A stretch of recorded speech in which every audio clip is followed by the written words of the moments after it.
పసుపు తాడు ఒకటే మహాభాగ్యమై బ్రతుకుతుంది పడతి పతే లోకమై.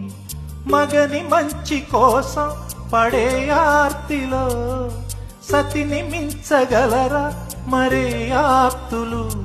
ఏ పూజ చేసినా ఏ నోము నోచినా ఏ స్వార్థము లేని త్యాగం భార్యగా రూపమే పొందగా అపురూపమైనదమ్మ ఆడజన్మ. ఆ జన్మకు పరిపూర్ణత ఇల్లాలమ్మా.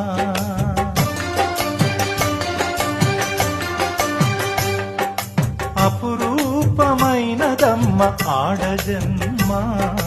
ఆ జన్మకు పరిపూర్ణత